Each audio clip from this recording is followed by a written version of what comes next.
Lima, Reuters. Peru's opposition-controlled Congress ousted center-right President Pedro Pablo Kuczynski's cabinet in a vote of no confidence early on Friday, pitching the copper-producing Andean country into its worst political crisis in years. In a gamble that will likely force him to scrap his plans to travel abroad later in the day, Kuczynski had dared Congress on Wednesday to revoke its confidence in his cabinet if it insisted on forcing out his second education minister.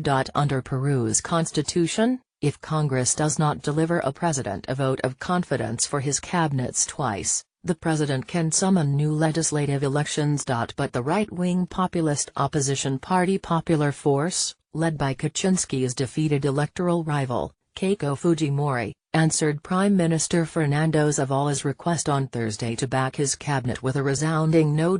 Peru's single-chamber Congress, where Popular Force has an absolute majority, voted 77 to 22 to dismiss Zavala's cabinet. Kuczynski now has 72 hours to swear in a new cabinet.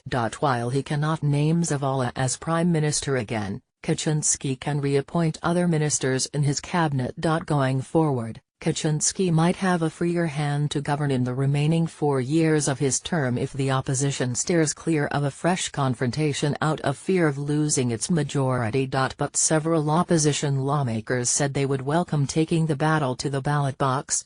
If they close Congress, we're not afraid, said Hector Becerril, a hardline Popular Force lawmaker. We're willing to seek the people's support again. And it won't be 13 seats we win, or 73. There'll be 100 of us. The vote came on the eve of Kuczynski's 8-day trip abroad, which includes plans for dinner with U.S. President Donald Trump on Monday, a speech before the UN General Assembly on Tuesday and a meeting with Pope Francis in the Vatican. Kuczynski, a 78-year-old former Wall Street banker who has vowed to modernize Peru and revive economic growth, took office a year ago with one of the weakest mandates of any president, having beat Fujimori by a razor-thin margin while his party only secured a small portion of seats in Congress.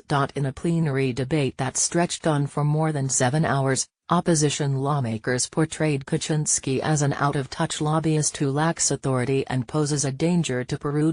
Congress has forced Kuczynski's former education and finance ministers to resign amid allegations of ethical breaches, while a third minister quit to avoid being censured.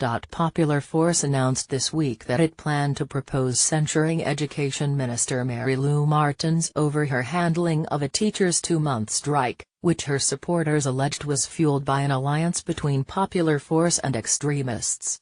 We can't deliver the head of a minister as a trophy, Zavala told lawmakers after walking to Congress with the rest of the cabinet in a show of union. It's clear to us that the country can't make progress like this.